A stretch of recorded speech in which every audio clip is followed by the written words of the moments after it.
Yeah, hello, Can you hear me?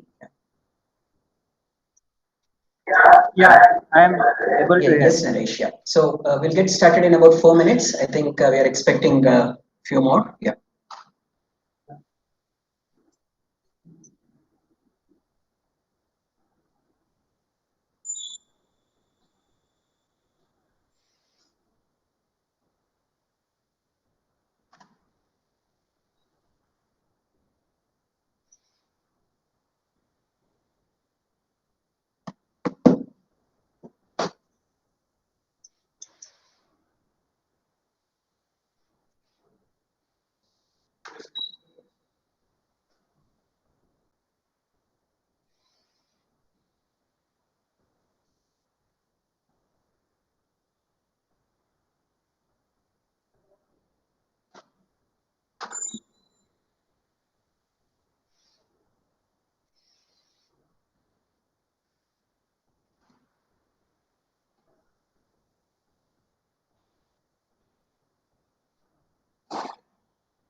Yeah, hi Sunil, welcome. Yeah.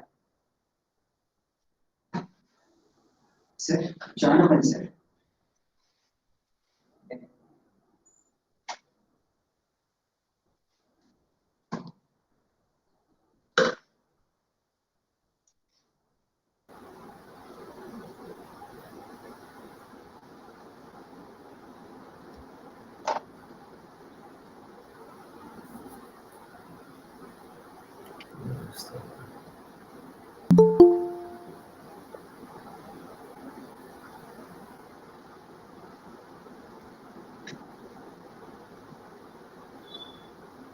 Yeah, hello sir, welcome.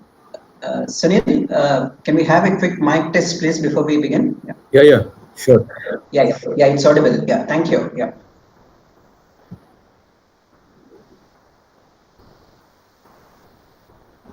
So it's 5 p.m. here. Welcome to this panel discussion on what does ACMG guidelines tell us about variant prioritization. This is a part of Bioclues and Bioservices initiative. We started something called Geneticists Clinicians Consortium of India. That was way back this February this year. This was keeping in view of bridging collaborations and convergence between clinicians and geneticists, which is always missing, not just in India but all over the world. And that is really, taking a huge toll on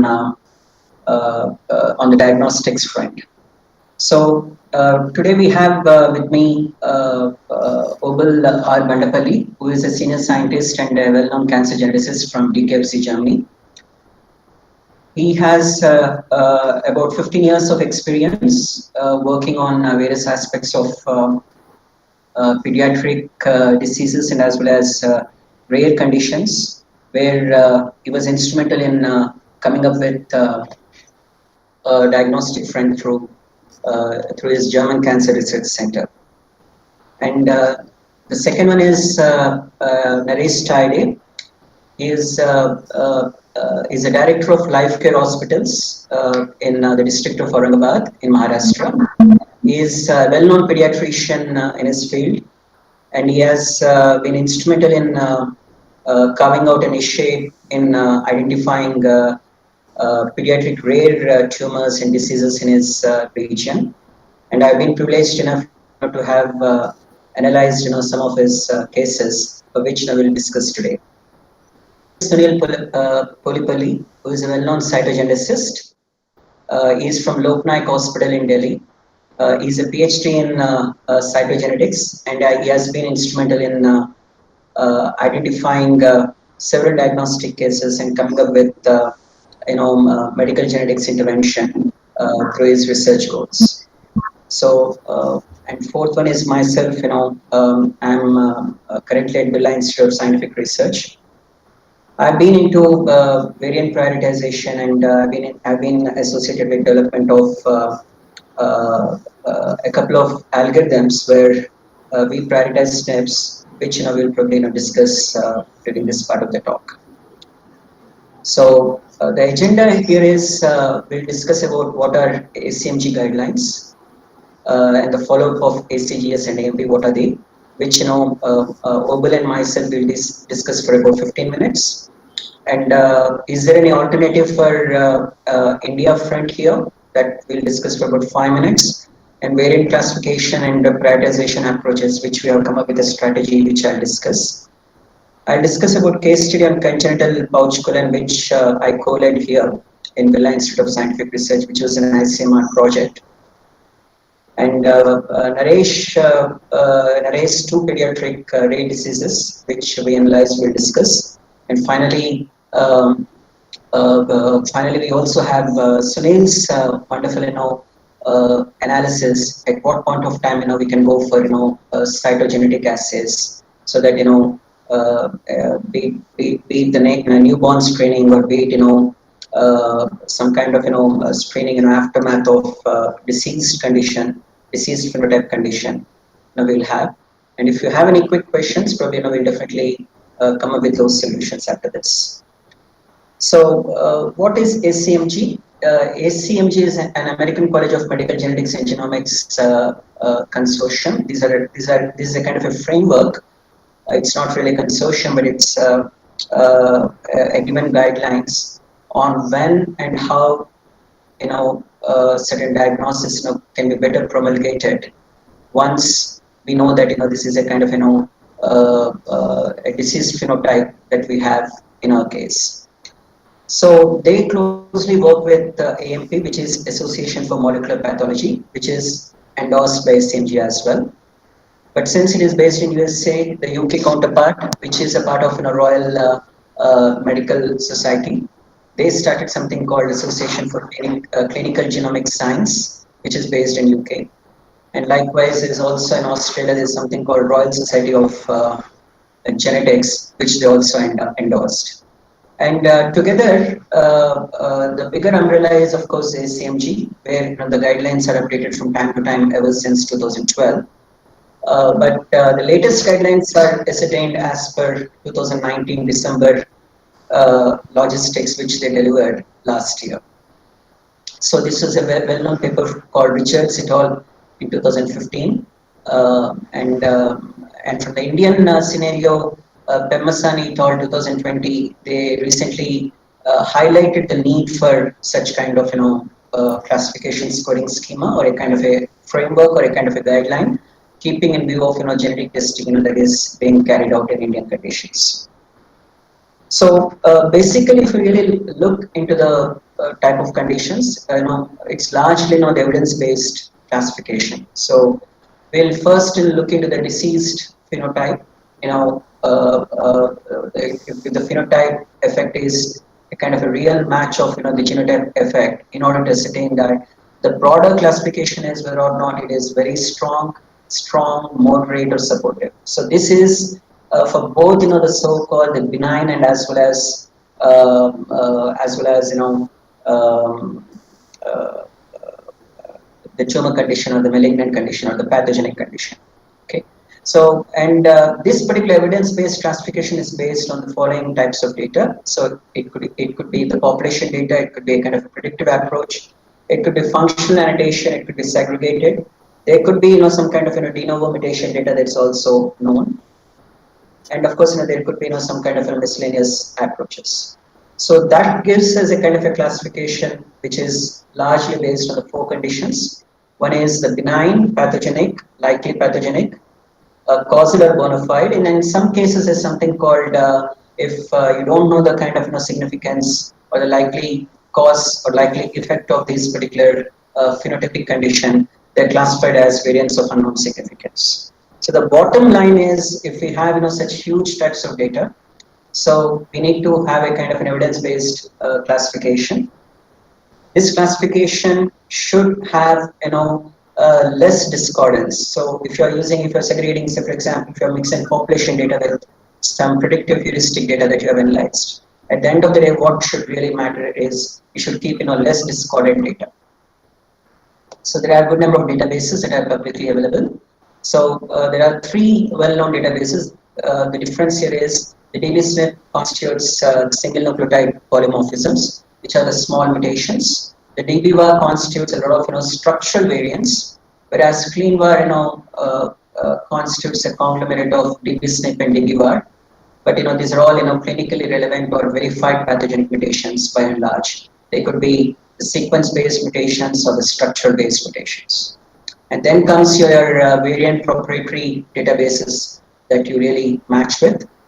The well-known databases are manifold, but the largely used databases, the Genomade, and that is supplemented with the GERB score or the CAT score and some other databases. And what if a disease condition is native to India? Are there any proprietary databases specific to Indian conditions so as to match those particular mutations to the Indian conditions? Yes, we do have. The erstwhile database is the IndexDB, which is a more significant database. That was followed by the SAGE database and the Indian Genome Database, the Jiva Central, which is specific to the genome-wide association studies, and of course the well-known CSIR's initiative, Indigen and Indian SNP databases. Okay, these two are well known. So where are these applied? So what happens is your a clinician is accorded with a disease phenotype condition. So the patient comes in, he or she is really asked to go for either a kind of a whole exome sequencing or simply a kind of a clinical exome sequencing in many a case. So what happens is in some conditions, you might even ask the patient or the particular family members to go for the whole genome sequencing or the targeted genome sequencing. Or in some special cases, the targeted SNPs could be accorded from the differential expression profile from the whole transcriptome shotgun as well. In any case, the mutations that are really looked into is the so-called the missense mutations or the nonsense mutations. By virtue of we have a frame shift mutation where the entire amino acid really changes. The most glorifying mutations or the most causal mutations that are by virtue of one base change where the entire frame might really herald that particular disease phenotype condition is the stop gain or the stop lost. There could even be single exonic or multi-exonic deletions as well. So as I told you, if a variant is not classified aforementioned, they might come under the variants of unknown significance. And the variant to which that particular gene is sitting is called as the gene of unknown significance. Prioritization strategy. So you have the library preparation, you go for, you chop off your fragments into say minimum of 50 bases to maximum of 500 bases in case of Illumina short read sequencing. In case of long read sequences like 10x or PacBio, there might be a different strategy altogether. So the adapters and linkers are ligated, and then you get the raw reads, and the raw reads are then moved to quality check. You're done with the quality check, and then you get something called mapping to the reference using Bauti2 or TopHat. There are various tools. Then if at all, if the reference is reference build is AG37 or AG19, which is erstwhile reference, then you need to really map up to those particular variants to that particular database. But the well-known mapping reference is AG38. That is where many people use. And there are many tools, many well-known pipelines also exist for whole exome or clinical exome or whole genome sequencing. The well-known is the GATK database, sorry, the GATK pipeline. But we also benchmarked our own pipeline, and apart from this, we also have the commercial platforms listed in the right side. From SAM, you get the BAM, then you get the sorted BAM, then you get MPileUp, then finally you call the variants using different variant calling pipelines like VARSCAN, Anover, VT, SNPF, and other tools, and then they are mapped it to the different databases. So now the real consensus. So when you talk about the exomes, so for a haploid set of human genome, you have about 38 MB of human exome. That is the size of it, which constitutes about roughly about 5,200 genes. That's the minimal. That corresponds to the larger length of about all the 21,000 873 genes in case of humans. So there's something called a CCDS database, which we call it as a consensus coding sequence database. which Agilent and Ambigen has produced way back in 2005, and then that is kept on updated. And these whole exome sequencing kits, they constitute 34.1 MB size, 37.6 and 47.9 in case of gen code. And then you might also ask, we're only talking about the exomes. What if if the non-coding SNPs are resetting? Of course, there are whole genome sequence specific variant of proprietary SNP databases also, which are not a part of the CCDS NimbleGen consortium, but they're all put up in DBSNP as well. Since the genetic variation is best seen in the non-coding RNAs, you might even find some of the SNPs that might really be causal or pathogenic to the condition. So these 5 genes constitutes more than 50 missense or nonsense mutations. One is BRCA1, BRCA2, MLH1, MSH2, and CFTR. These are all pleiotropic in nature as well, so which means not necessarily the same gene would be causing one disease, but they might be associated with several other diseases or different disease phenotypic conditions as well.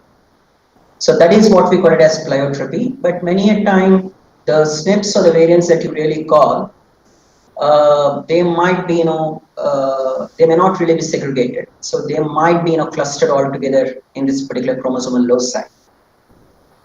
But non-random association, where you find a lot of SNPs in one chromosomal location, those particular SNPs are usually in linkage disequilibrium, which means you don't know whether or not those particular SNPs are really causal to the pathogenic condition or not. Okay, then how to do that? So then you have a kind of a real strategy. You may have to really go through the Ensemble Genome Browser, go to that particular thing and see if any of the SNPs are really adjacent to any regulatory elements. The regulatory elements could be the transcription factor binding sites in case of non-coding RNAs. It could be long non-coding RNAs or microRNAs or pVRNAs. It could be even the enhancer elements or the CCTF motifs, or they might even span in the open chromatin elements as well. Okay. So that's where you check.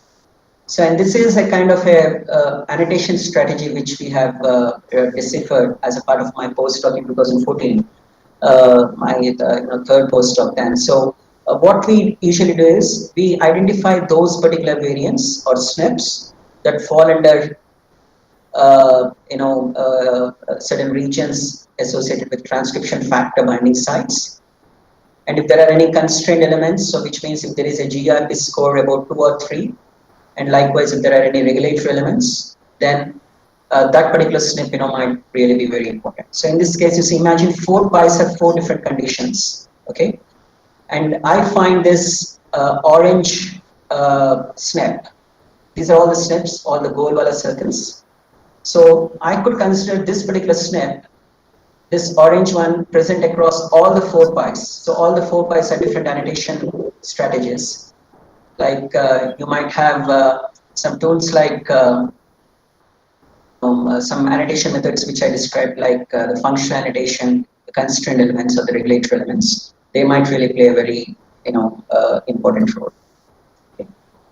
So now comes the real ACMG guidelines. So now what happens if you have certain linkage disequilibrium like condition in your disease phenotype?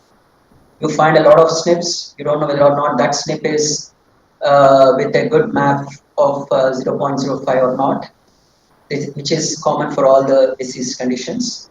In case of rare diseases, you need to set up your minor allele frequency of 0.01. Then what if you have got overlapping SNPs? What if if there is one or more SNP that is associated with your disease phenotype? How to match with it? So here comes the ACMG guidelines. So ACMG guidelines, as I told you, these are the 4 important things. One is very strong, moderate, and supportive. So these are the 4 different evidences that ACMG has really promulgated, and this lies for both benign and as well as pathogenic conditions. Okay, and this is the data that I was describing: the population data, the predictive data, the functional data, the segregation data. If at all, if you have a de novo data, okay, allelic or any miscellaneous data as well, you can really consider. So a very common thing is a benign alone, which means a benign is that particular condition which is unpathogenic or non-pathogenic. So this is benign alone condition. So there is an evidence like if the variant is benign, but it has got a strong perchance that the minor allele frequency is pretty high for that particular disorder. Okay, then the classification comes under anywhere between BS1 to BS4. For supporting evidence, which we call it as benign supporting, which is acronymed as BP1 to BP6. Okay, so this is usually seen in those benign conditions where you have those particular alleles or variants sitting in a dominant type. Okay, so there might be a variant that is observed in trans that is associated with a dominant type, then that could be considered as BP2 for that instance. Or it might be a cis variant that is considered as pathogenic and yet it is benign, and then it is classified as BP2 or something like that. Okay. Likewise, the pathogenic very strong, pathogenic moderate. Okay, so these are all the kind of things that we can discuss upon. So if you really talk about diseases, so these are the case studies which we are going to discuss now. First, I'll quickly discuss about congenital pouch colon, and then probably Obul can chip in with his presentation, where he will discuss about that thing. So this congenital pouch colon is a rare condition seen in Rajasthan. It's primarily seen in males. It's in children as congenital. Of cases associated with consanguinity, but there's not necessarily the limiting factor at all. So the phenotypic condition is with a lot of abscess and as well as fistular development with a loss of proximal urogenitalia. So the child usually needs to be operated SOS or SHAP as soon as possible. And what we did when I joined as a group leader here was we performed whole exome sequencing thanks to our mentors over here, Dr. Krishmon and Dr. Praveen Mathur. So we performed whole exome sequencing on 64 with a trio set of 16 family members. Interestingly, karyotyping was normal. No plausible de novo mutations detected across 16. Semi-de novo, although it's not a clinical phenotype, which means you find that particular variant associated with either mother or father, uh, uh, uh, but not absent in both father and mother. Okay, and we found that sequestrum 1, FRG1, and AK9 are the plausible candidates. So this is associated with preferentially monogenic condition, and there is no genetic predisposition so far. And the oldest operated child is about 18 years old. And the familial type still needs to be ascertained, and as a result we still don't have an online Mendelian inheritance in man ID for that, OMIM ID, and given all these kind of conditions we don't have a clear diagnosis for this, accepting that we simply cut off that particular pouch and the child is normal, but he has some kind of abnormal conditions in attacks. And we can't even apply ACMG guidelines for this unless and until we have a strong record of data sets. So this probably I'll discuss after Obul gives his presentation.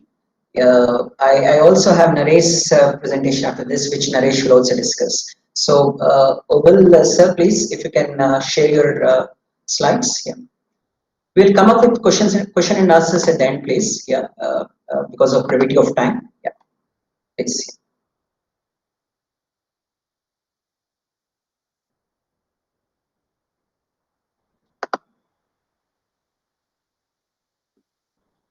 Yeah. Good afternoon, everyone. It's great that Josh laid out the foundation. It's very well that he has explained the ACMG guidelines and also gave an example of a case study, how they found how they could use that, though ACMG is not playing a big role there. Maybe I'll show you a family where we applied whole genome sequencing and kind of a pipeline and ACMG guidelines and how we analyzed the family with Hodgkin's lymphoma.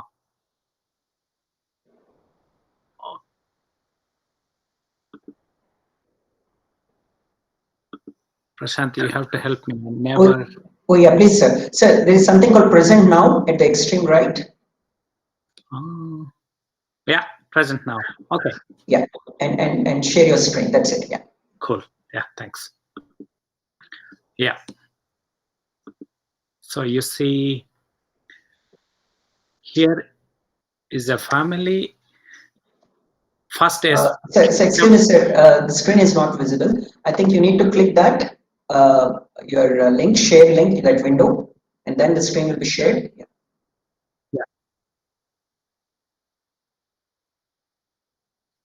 I could only see myself. Oh, you could see that? Not yet. Do you want me to download on your behalf and present it from here? I am having trouble. It's not going to the sharing mode. I could see that it's asking to share, but I'm not going. You have the presentation. Could you please put it up if you don't mind? Yeah, please, please. I'm doing that. 1 minute. Just give me. Yeah.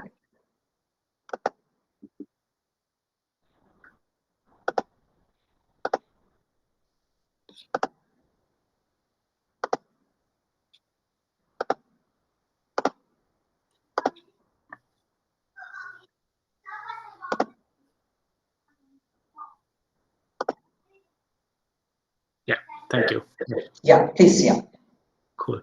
So here is a family some years ago, 7 years old kid came to the hospital with fever and swollen lymph nodes and so on and so forth, fatigue. And the doctors have analyzed and diagnosed it as a Hodgkin's lymphoma. When they checked back, the mother had Hodgkin's lymphoma at the age of 34. And they were migrated from Poland. And we did the whole genome sequencing for this family. The samples were available from the kid, from her mother and father. So we performed whole genome sequencing on these 3 samples. However, we didn't have the samples from the extended family, but later on we could get DNA sample from the mother, from the grandmother of the index case. So we Sanger sequenced later on. Then we did whole genome sequencing of the 3 patients. And what we found here, next slide, please, Prash. So total number of variants, there were like around 5 million variants in the whole genome sequencing level. Then the normal filtering criteria we applied for this rare diseases are 0.01%. Then it ended up around 100,000 variants after filtering to 0.01%. Then we applied the pedigree segregation. That means that the variant is present in the index case and her mother, and her father was healthy, so it should not be present in the father. That gave around 18,000 variants. Then later on these variants we applied CAT score, as Prash explained. That's one of the main criteria used in sorting the variants. Then that gave up 1,331 variants. Then we prioritized those variants like stop codons and non-synonymous variants and so on and so forth. Basically, the interesting variants were turned out to be non-synonymous variants. There were around 85 non-synonymous variants. And then we ranked them based on the CAD score and how conservative they are and how they are like in the databases. Then narrowed down to 19 variants, and then by applying the deleterious score on our pipeline, we had developed a familial cancer variant prioritization pipeline where you could apply the pedigree and then call for the scores. Like you can call what is the CAT score and what is the conservation, how the JEP score is, and how the deleteriousness in 10 different calls from the databases. So we put together and then give you a ranking. By doing such ranking, we narrowed down the search to 5 variants. like DICER1, RELB, HLTF, NOTCH3, and PLK3. Then we subjected these 5 variants to Sanger sequencing in the family, and then we found, by then we also got the DNA available from the grandmother of the patient. So 4 of the variants were also not present there. Only DICER1 was present in the grandmother. So it was identified that it was passing from the grandmother to the mother and mother to the daughter. So that's how we came to this variant. So yeah, it's the same basically, more or less. So what we see is pedigree information, CAT score, and conservation scores, and tolerance scores. That's the cycle. Then it comes to the variants, narrow down from like 458 exonic variants to 19 variants if you apply the filters. I'm not talking about the whole variants here, just the exonic variants. And then the 6 variants were selected based on the literature, and then they were like, just go back. Yeah, go back. Yeah, good press. Then here, if you see, it's DICER1 is the first variant. That's the one with very good CAT score and all the deleterious scores. Like we took around 10 scores, so majority of them giving very good scores. So that was one. So the criteria to prioritize this was not only the scores, but also how it is segregating in the family, as this was present in the grandmother and it passed on to mother and to the patient. So this was a perfect match. Sometimes you may not see as good as this, then you may have to look into the different, like how conserved it is, where the mutation DICER1 further and looked what it is doing. Next slide, Prashant, please. So yeah, also looked into the, I'm sorry, the resolution is so bad here, into the ACMG guidelines, how good it is. Like it says, like, yeah, it gives like supporting evidence, not like very strong. 3 categories, and it put it into variant of unknown significant. It is not yet clear, but this gene is a known cancer predisposition gene, and it is very well segregating in the family. So we went further ahead with this variant to do some functional tests. So what we did is we have isolated the microRNAs from the patient, mother and grandmother and father. Okay, then we looked at microRNA regulation. The reason behind this is DICER1 is involved in microRNA biogenesis, and most of the variants are located in the domain here, RNase domain, and we have seen our mutation in this region, just close to the hotspots, but not one of the hotspots. If you go to the next slide, Prashant, please. Yeah, here see, these are the different kind of variants that are present in different cancers. The variant that we found in this patient is just 2 nucleotides before 2 amino acids before the common hotspots. So we thought, okay, the mechanism will be the same.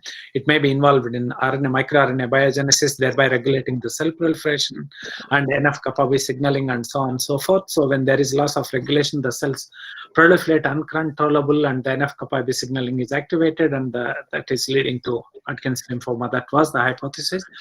Then yeah, here is the sample of Sanger sequences traces from the patient and the father. Here you could see the heterozygous variant, and the wild type is wild type clearly, and it's the same from the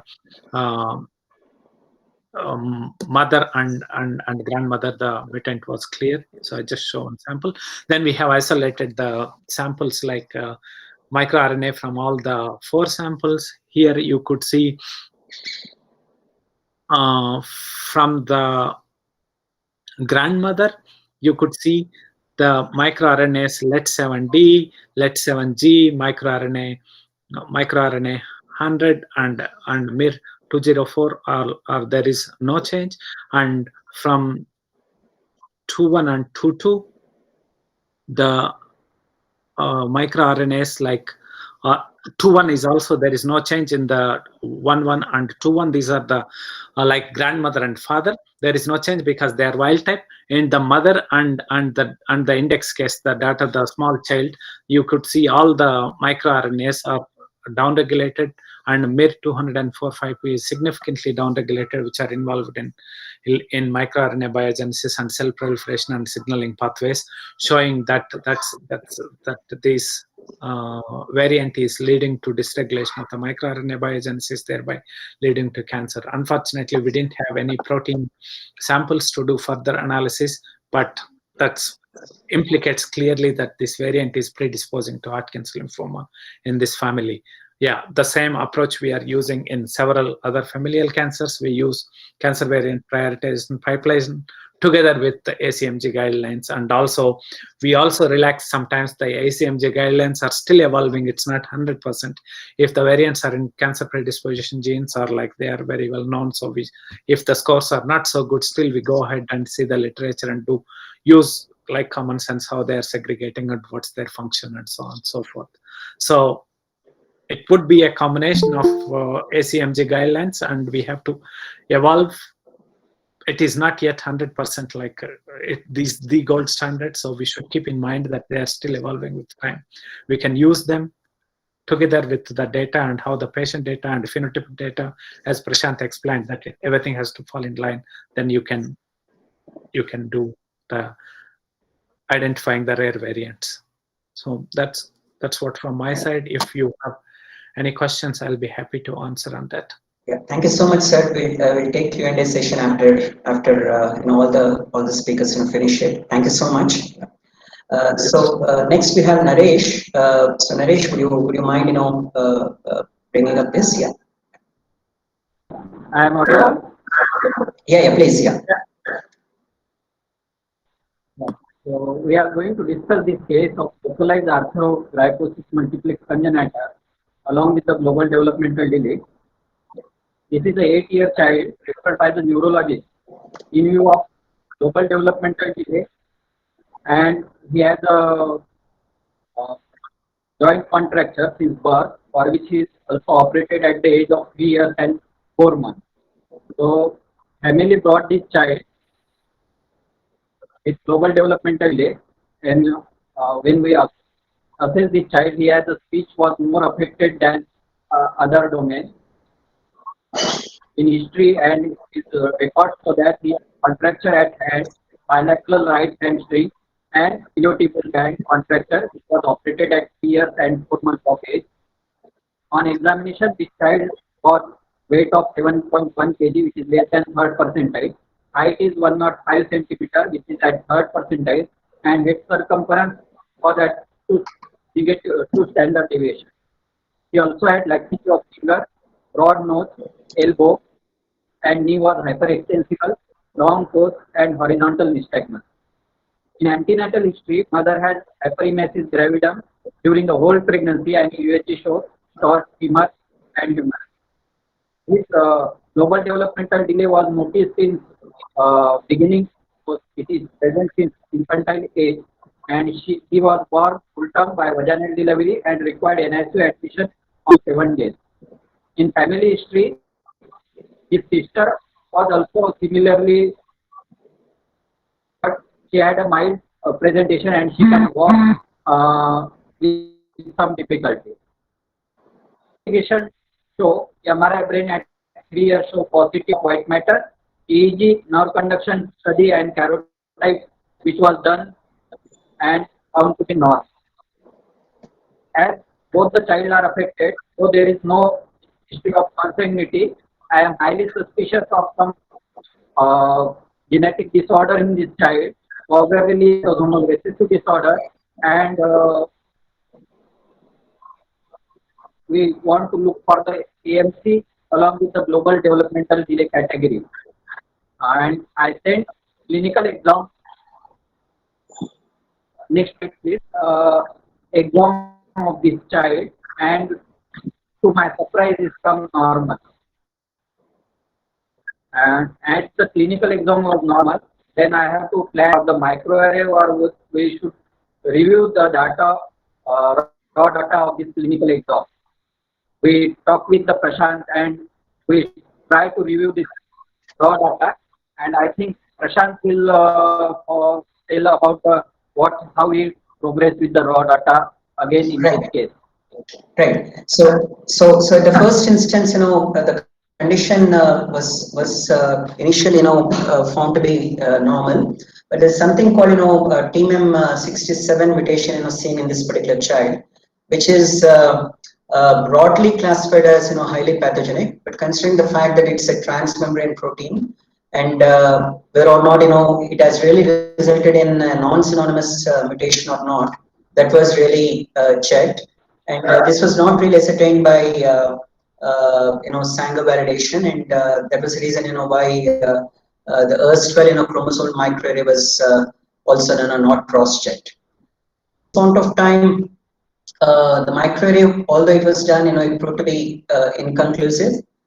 So here, the take-home message at this point of time is TMM67, which is a non-synonymous mutation seen in this particular child, although it is the culprit, and although the ACMG guidelines would really tell us that it is a kind of a pathogenic with very supportive evidence, this was not really confirmed with a kind of other strategies like microarray or something, or even in the case of karyotyping, which was also done, or even the EEG or the MRI scan.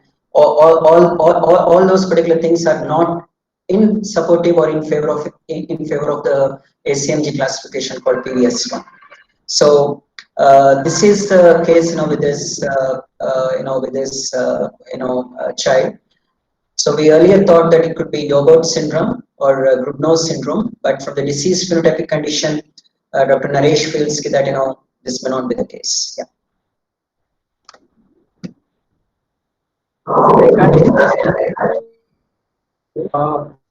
Before this came, SF came to me. His elder brother also had come before some years to me, and then they was advised at that time for the elder brother to do the genetic testing as a suspect in his elder sister, and this time at 4 months of age, by the neurologist to me, in view of they have done the NCV and they suspect some form of girl. So this is the fourth child out of third-degree consanguineous marriage of age, and then so deviation of neck, torticollitis, not able to stand from sitting position, toe walking, back foot, difficulty in standing stairs, calf hypertrophy, all this was present. CPK was not very high, it was normal. On examination, she had microcephaly. Head circumference was only 42 centimeters with weight of 14.9 kg and length is 107 centimeters.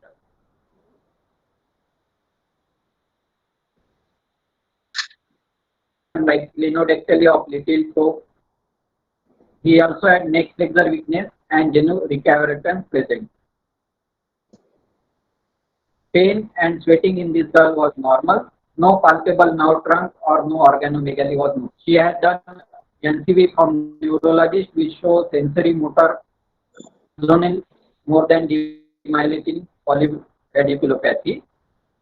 She was born full term and not required NICU admission during his after birth.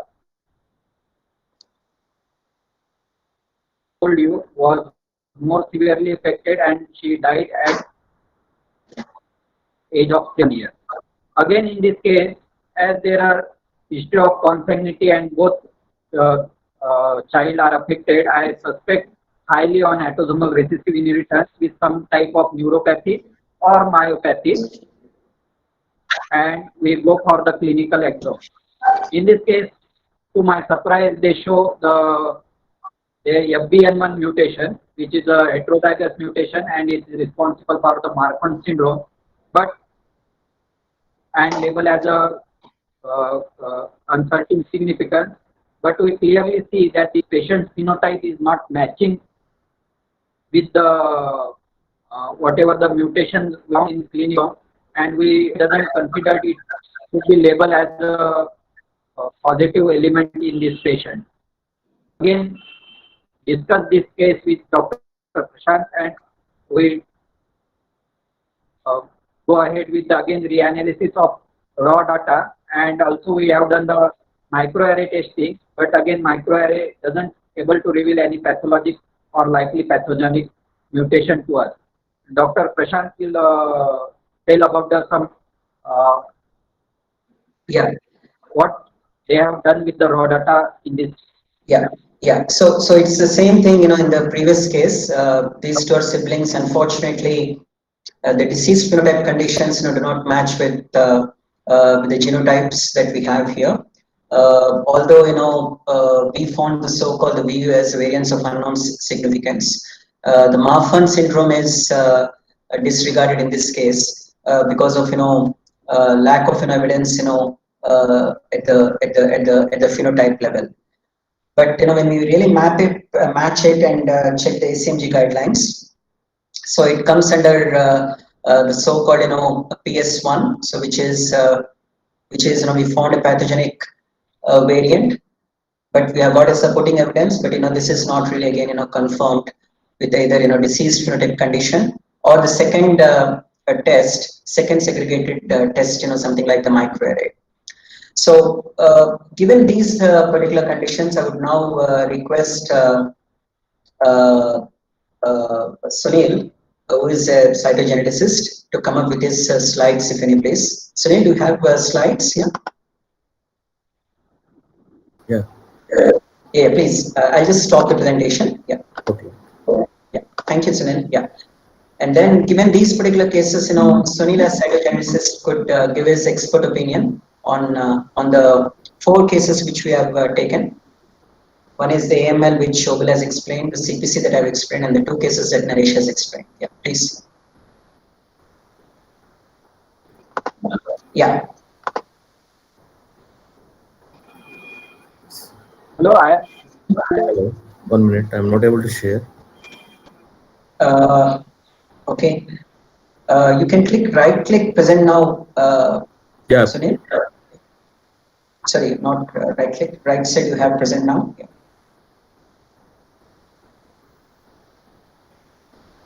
My PPT is not coming. Otherwise, if you can send me your presentation in that thread. Yeah. Yeah.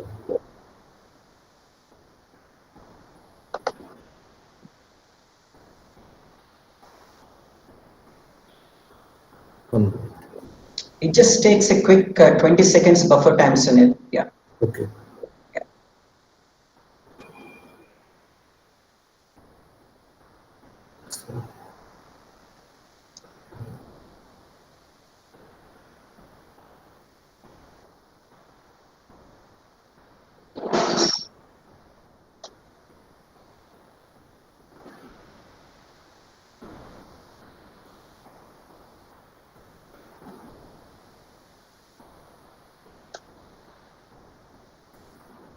Yeah. It has come. Yeah. Yeah, basically, when to go for cytogenetic testing. This is for only for cytogenetic purpose, but I will present some 2 cases also with this. So actually, when we go for chromosome analysis, what are the diagnostic tests that can be done for prenatal diagnosis, neonatal, and pediatric investigations, like development delay, learning difficulties, and congenital abnormalities can be done by cytogenetic analysis.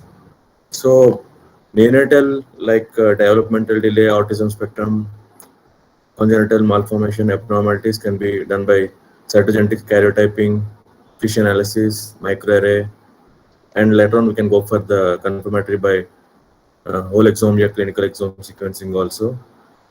And for prenatal diagnosis purpose, testing purpose, we can have the sample of amniocentesis, CVS, and cord blood analysis for advanced maternal age, and for any other biochemical triple test can be done for the prenatal diagnostic purpose. And detection of carrier status can also be identified in parents with a child having chromosome abnormality, and adults with history of spontaneous abortions, repeated miscarriages, infertility can also be done by cytogenetic purpose. Here I am going for one case presentation that is a combination of visible abnormality and identification of cryptic abnormalities. A male child with 5 years developmental delay and growth retardation and distinctive facial features and having seizures. So they have gone for karyotyping. The karyotyping report showed translocation of second 2 and 18 chromosome. So we thought that it is an balanced translocation.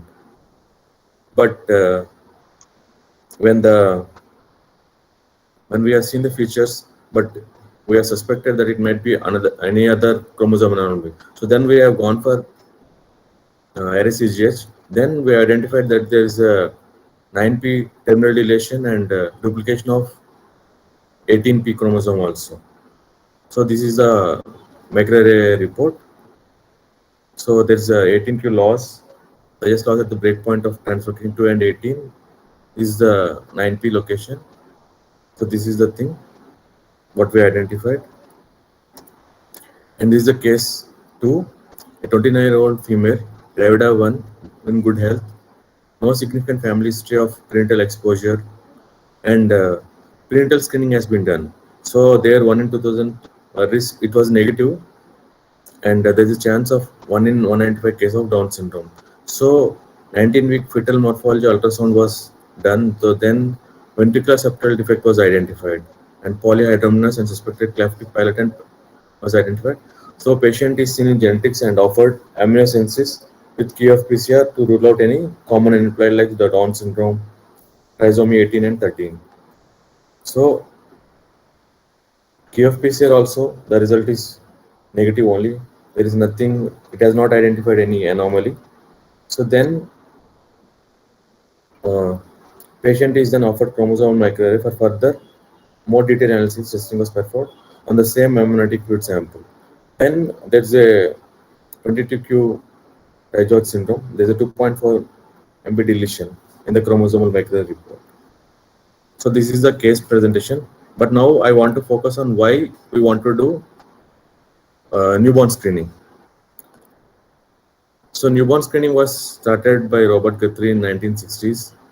So for initial screening for PKU, phenylketonuria, later on it has been expanded for other genetic disorders which are treatable. So from 1990 to 2015, the process has been gradually developed. So 1950s, small Guthrie card with enzyme assays have been developed. Later on in the 2000s, we started the MSMS, mass spectrometry analysis for 20 metabolic disorders. So later on, now it has been to the sequencing. So screening for inbornism metabolism. So screening all newborn infants or diseases with symptoms are not clinically evident until irreversible damage has occurred, and for which effective treatments are available. So here the disorders to be included. The condition being screened for should be an important health problem. The natural history of the condition should be well understood. There should be a detectable early stage. Treatment at an early stage should be more benefit than at later stage. A suitable test should be devised for the early stage. The test should be acceptable. Intervals for repeating the test should be determined. Adequate health provision should be made for the extra clinical workload resulting from screening. The risk, both physical and psychological, should be less than the benefits. So screening, where and how? So from where, when and what we have to screen. So a small blood drop is collected on a filter paper after 24 to 48 hours of delivery. So here, this is the main step procedure, how to collect the sample. So this is the steps, how to collect the spot on the filter paper. So this is a transportation purpose. And these are the main conditions which can be treatable, like congenital hypothyroidism, G6PD, and congenital adrenal hyperplasia. This is the main condition that is due to elevation of 17 OHP levels in the ambiguous genitalia cases. You can go for testing, like karyotyping can be done and the molecular testing can be done. So if the baby is having CAH positive, so then you can opt for ultrasound guidance, everything. So the karyotype result shows that if the baby is having 46XX and 46XY condition. So if the karyotype is showing female or male, then they can go for surgery and they can lead a normal life. So this is a differential sexual disorder type. These are core disorders for blood spot screening. Screening for hemoglobinopathies and sickle cell anemia can also be done by dry blood spot screening, and tandem mass in sickle cell newborn also can be done.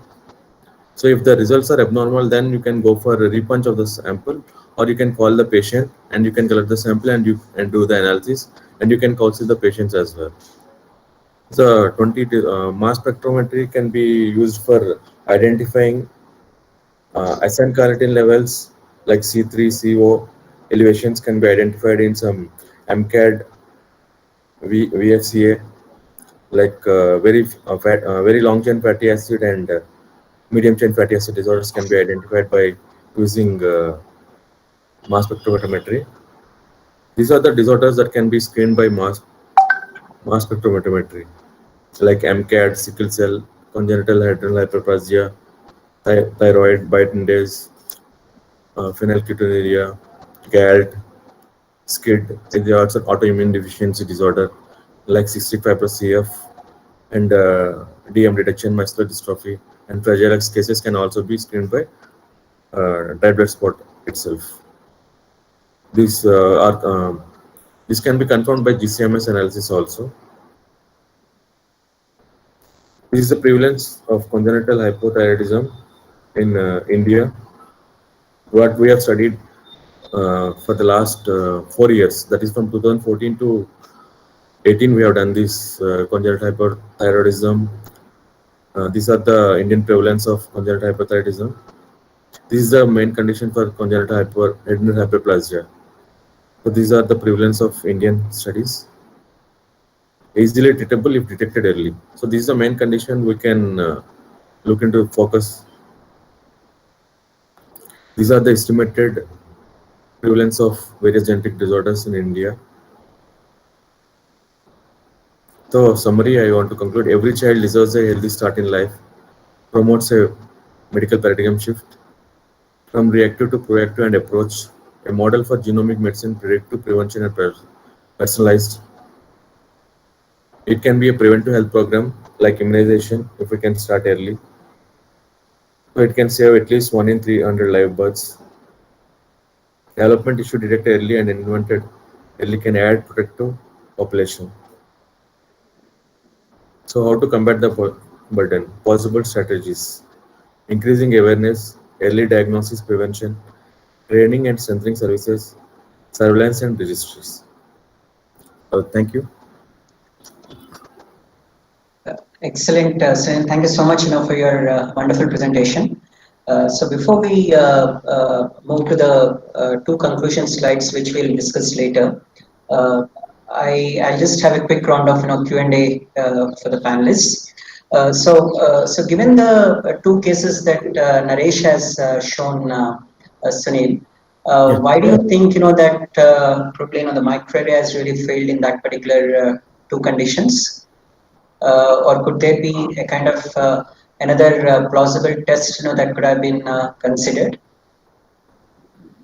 Yeah, microarray sometimes.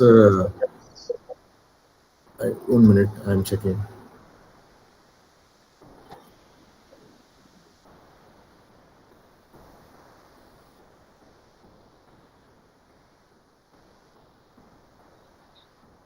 What? Can you share the slide, please, once? Yeah, please, yeah.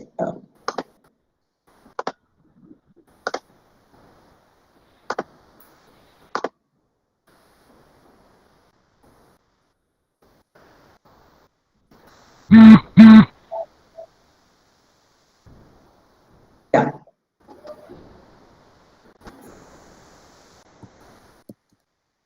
So this was the main, case. In fact, these two are siblings, that Naresh has given. So although microarray or the CGH array was probably done, it proved to be inconclusive. So probably it could also be the case that the time lag between two tests, two tests could be more instead of getting it done soon after the clinical exam is done. Yeah. Some uniparental disomy might be there. If the things also that also affects the chromosomal microarray report. Right. Obul, do you have any quick comments on this? Yeah. Maybe if both the sisters were sequenced, was there any common variant between them? No, that was what I was telling. So in both the cases, there was no common variant. That was what I mean. When Naresh also had that particular point, I was checking that. Unfortunately, none. Yeah. Okay. No. Yeah. So even in this case as well, Data from the parents also. This could become very expensive. yeah. So it's really very unfortunate condition within the same family. And I think, more than that, I don't know how Dr. Naresh deals with such patients, the kind of trauma, that they might be undergoing, the kind of, counseling and other stuff. So Naresh, what is your say on this? So how do you encounter, such patients? Yeah. Yeah. So it is actually very difficult for the clinician to counsel this type of patient. But what happens? Uh, Generally, whenever they spend the money, they think this costly test is going to solve their all problems. So before going to the test, we have to counsel them properly that test may become negative or test may become positive, and if the test comes positive, we may have to do further test to confirm whether whatever the reports we got may be significant or not. And when this type of reports come negative, then they have to go with the next level of testing. In these cases, first family is very educated family and they are ready actually to go for the further testing. But as routinely happen in most of the time, that second family was not that much affording also, and that much they may not bear the cost of the treatment also. So we have to stop there and we have to observe the patient whether she or he may develop some new symptoms, and we have to. I think we should again review the data after some years whether any new mutation or new gene may be the positive in these cases we got or not. So I think talking with the other colleagues, talking with the other uh, person, genetic person, and taking the help of the uh, databases may help to solve these difficult puzzles in our clinical. Right. Right. Anyone want to add? Parental Yeah. mutations has been done. Parental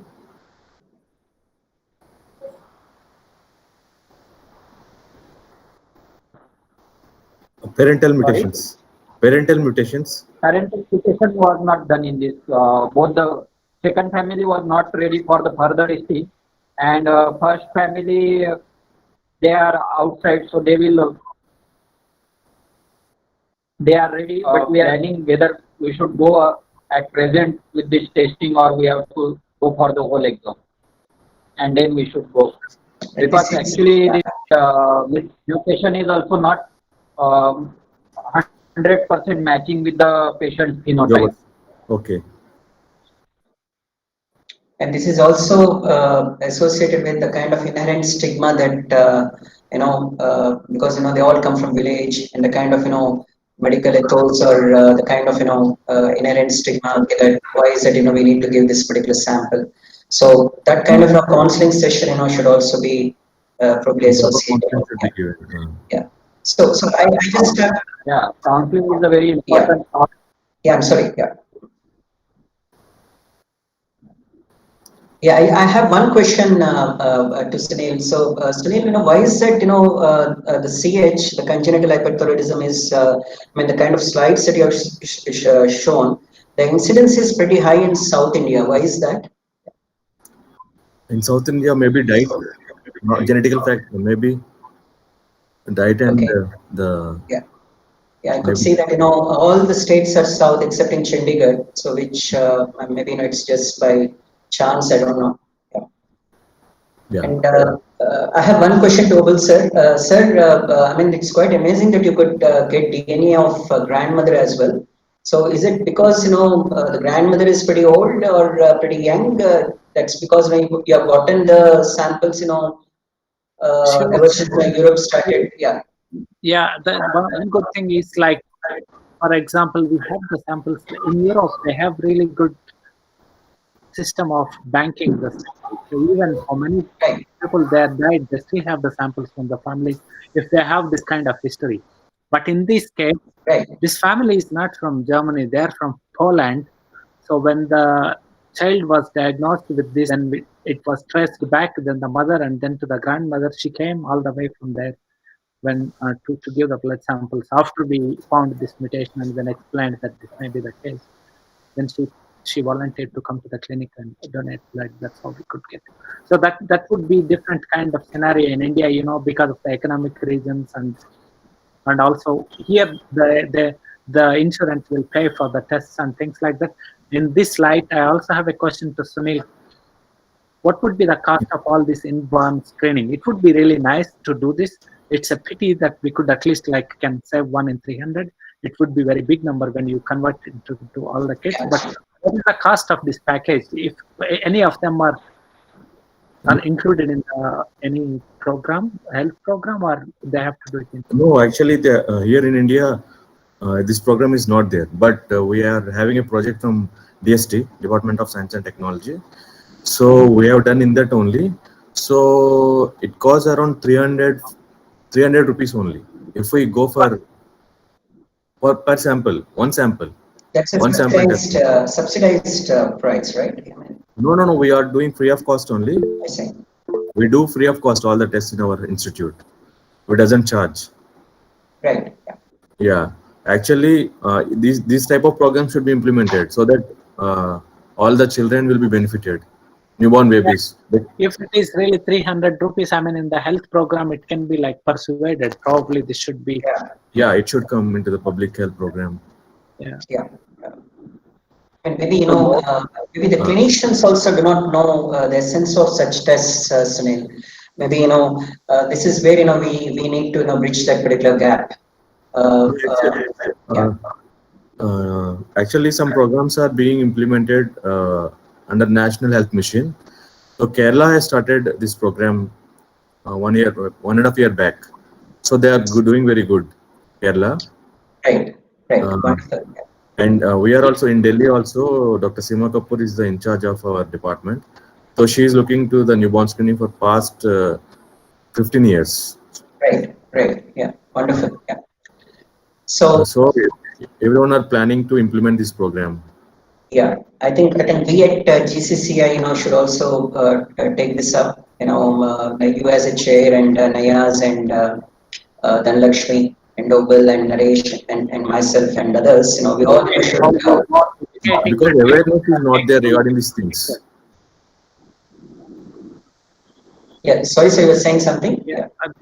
What GCCI can play a role is educating, bringing awareness, and bringing the stakeholders into picture and explaining them, look, it's not so expensive. It could be implemented in the public program. But even if it is 800 rupees, it looks small for us. But for the people coming from the village and they are not aware, they think, okay, I don't have that much money. So they'll think that. We have to see how we can influence the people that the decision makers. Right. Yeah. So given the lack of time now, we just have a couple of more slides. So after having gone through these 6 cases, you might have observed that there might be certain conditions where there might be null variants as well. So which means the variants are not really classified. So given these particular conditions, many a time these null variants are seem to be pathogenic. And their evidence level is also very supportive. So in this case, we have got a previous one kind of a condition where I can describe here. Say there might be a novel heterozygous nonsense variant, so which means by virtue of a change in amino acid as well. So in a gene called say MIT7, it wouldn't be considered as pathogenic for a dominant condition. For a phenotype like hypertrophic cardiomyopathy. That's because it's solely based on something called a novel evidence, which by virtue of an heterozygous nonsense mutation. But the same heterozygous nonsense mutation in a gene like CFTR. So if you remember, CFTR is one among those 5 genes where We've got more than 50 nonsense or 50 missense mutations along with BRCA1, BRCA2, MLH1 and PMS2 and other variants. So this could be a recessive pathogenic a variant. So such kind of null variants do exist, and it is supported by the evidence called PBS1 as per the ACMG guidelines. Okay. So finally, in conclusion, we take the variant classification. We take recommendations from clinicians based on the disease phenotype conditions. We check our whole genome or whole exome or clinical exome reports. If need be, we could also go for functional assays, and then we can go for reconfirmation evaluation. And albeit the fact that the mitochondrial variants have a special case, in fact, the ACMG guidelines are not really well defined here because mitochondrial variants that are maternally inherited. So the ACMG guidelines are still in infancy in classifying such mitochondrial variants. So we need such clinicians, geneticists, and molecular biologists and cytogeneticists to come together, to converge, to collaborate, and reach consensus to these conditions. So finally, ACMG framework is certainly a starting point for ascertaining criteria to classify variants. The fallacy is there is no quantitative measure. We cannot say that if we find, say, n number of pathogenic variants or n number of benign variants or benign alleles sitting in this particular population, these could be the reason we trade for that particular disease phenotype condition. So there is no quantitative measurement. So always there could be a functional assay or a clinical exome or a CGH microarray that needs to be done. So many unknown genetic factors might be missing. So in the case of two siblings, which Naresh has described wonderfully, there might be an association where validation need not be ascertained with GWAS, the genome-wide association studies. So in case of Sunil and Oval, who have described in that particular case. So they might be classifying null variants as well. So which we described in the case of previous one. And most importantly, the ACMG guidelines, are to be ably supported by other country-specific consortiums or other country-specific, societies, like ACGS in case of UK, or even in India, we don't have any starting point yet. And maybe we believe that the GCCI can really play a very important role towards this. So. Thank you so much. So we look forward for any quick 1 or 2 questions we have about 1 or 2 minutes time, please. And this is only the part 1. Part 2 we'll go for because there are more detailed case studies now where we'll discuss with other clinicians of our consortium. Yeah.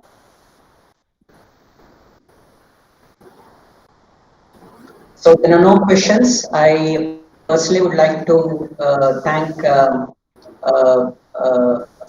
Naresh Tarde, who has really taken a lot of time from his busy schedule. He has been absolutely very much supportive. He's a practicing clinician. He's always busy. He's a director of a hospital.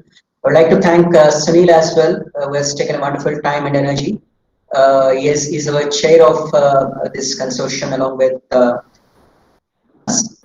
And Obal Reddy, my senior, who has been my mentor as well. He has been, absolutely amazing, taking off his busy schedule, from his Germany time. So thank you so much for it all. And this is recorded and we'll put it in our YouTube page. Thank you so much. Thank you, Professor. Thank you, Praj. Yeah, thank you.